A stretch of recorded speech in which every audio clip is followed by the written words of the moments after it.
이게 여러분들, 전문가들은 이 작품이 회원 집안 가족을 그린 그림이라고 그럽니다. 아닌 게 아니라 회원은 이남 일녀의 장남이었습니다. 이남 일녀의 장남. 여기 장남이 그림이 어디에 있습니까? 아마 이게 장남이죠. 여러분, 지금 여러분들은 18세기 조선이 나온 불세출의 화가 회원의 어린 찌질이의 모습을 보고 계십니다. 이렇게 질질 짜고 있는 이게 회원입니다. 이건 동생이고요. 이건 여동생이에요. 이게 이제 뭐 일제라고 썼는데 이거는 이제 신한평의 호입니다. 호. 근데 여러분 이렇게 보면은 그렇게 제목을 요즘 사람들이 그때 붙이는 게 아니고 요즘 사람들이 제목을 붙이기를 자모육아, 인자한 어머니가 아들을 키운다, 자식을 키운다 이런 뜻으로 붙인 것 같아요. 뭐 그 제목이 과히 나쁘지는 않습니다. 인자한 어머니의 느낌은 여기 분명히 있습니다. 한번 이 부분을 볼까요? 이 어머니한테서 느껴지는 거.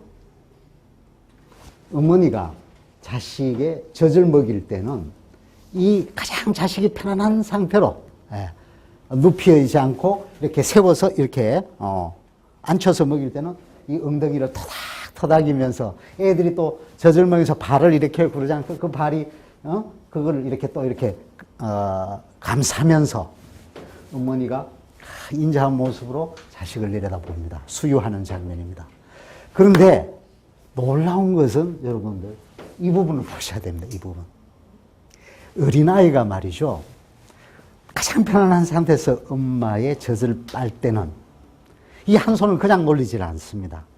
나머지 엄마의 젖꼭지를 만지고 노는 거예요. 바로 그걸 묘사해 놓은 거예요. 보십시오. 그래서 엄마의 젖꼭지가 화가 성이 났어요. 기립했습니다.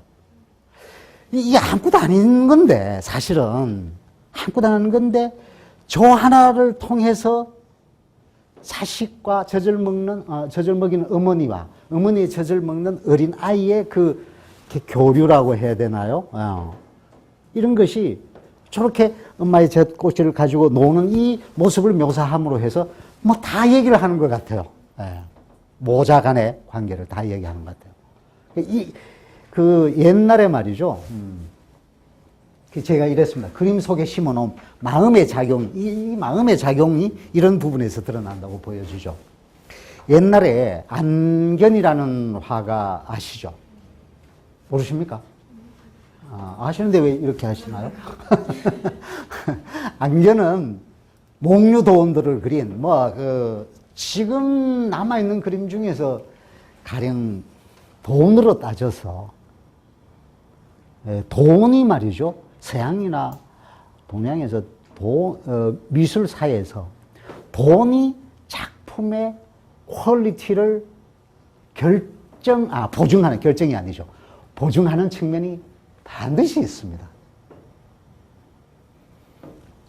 지금 서양 미술사에서, 우리 미술사에 나오는 작품 중에서 제일 비싼 게 어떤 작품인 것 같아요?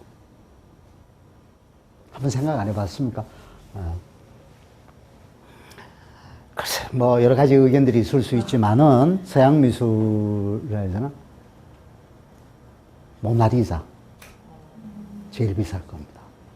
모나리자 여러분 루브르에서 보셨지만, 얼마나 요만하죠, 요만해. 액자까지 포함해서 요만한 거잖아요. 방탄유리만. 요즘 방탄유리 아마 해놨을 겁니다. 방탄유리. 그러면은, 우리 미술사에서 가장 비싼 그림이 뭐라고 생각하십니까? 안견의 목류도원도입니다. 그리고 우리나라에 없습니다. 일본 천리대학교에 있죠. 그래서 조선시대 최고의 화가를 꼽아라 이러면은 사실 화가 중에 컨테스트가 1등, 2등, 3등 뽑는다는 건 정말 어렵습니다. 미인대에서 진선미를 뽑는 건 쉬운 일입니다. 그런데 안견을 아마 최고의 화가로 꼽아야 되는 게 맞을 겁니다. 목류도원도 한 점 때문에. 그런데 그 안견이 말이죠. 그 안견이 이제 세종대왕 이럴 때 시절 아닙니까? 세조 이런 시절이었죠.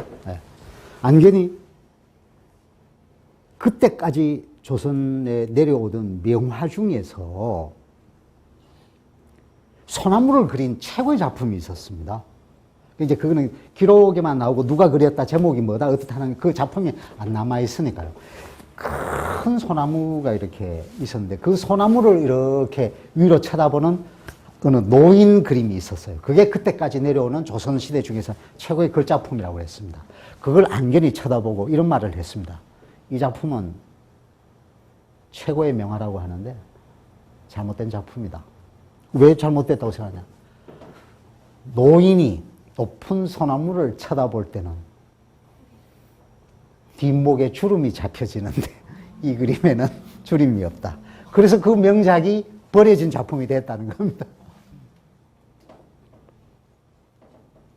성종 임금이 조선시대의 임금들 중에서 세종대왕만 그런 게 아니라 성종 임금이 비교적 예술, 말하자면 딜레탕티즘의 딜레탕트였습니다. 딜레탕트.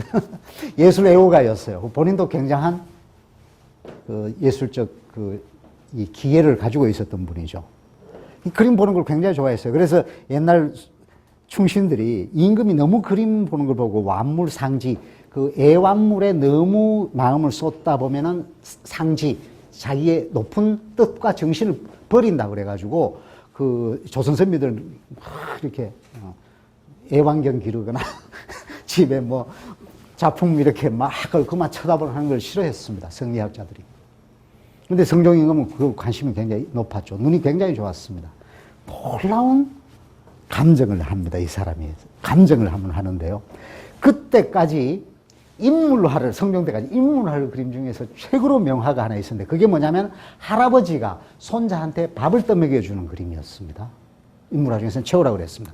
그러니까 임금이 이때까지 우리나라의 국초에서 내려오는 명화들을 다 가져와라 해가지고 명화를 쫙 이렇게 보는데 이 인물로서는 이게 최고라 그러는 거예요. 그래서 딱 보는 순간 성종이 이건 내다 버려라 그랬습니다. 화가도 그렇고 신하들도 아니 전하 이게 이 작품이 뭐가 문제가 있습니까? 정말 걸작이고 좋은 작품인데요. 그랬더니만 성종이 하는 말이 무릇 할아버지가 손자의 밥을 먹일 때 숟가락에 밥을 떠서 손자 입을 건넬 때 손자가 입을 벌리면 할아버지 입도 따라서 벌어지는데 할아버지 입을 다물고 있다. 아시겠습니까? 이게 바로 마음의 작용이라는 겁니다. 신한평에 인자한 어머니와 무한한 신뢰를 가진 신뢰를 보내고 있는 그 어머니라는 큰 거기에 안겼을 때 그 편안함, 어머니의 젖을 만지면서 느끼는 편안함. 제가 정말 부끄러운 고백을 하나 하겠는데요. 저는 중학교 1학년 때까지 어머니 젖을 만졌습니다.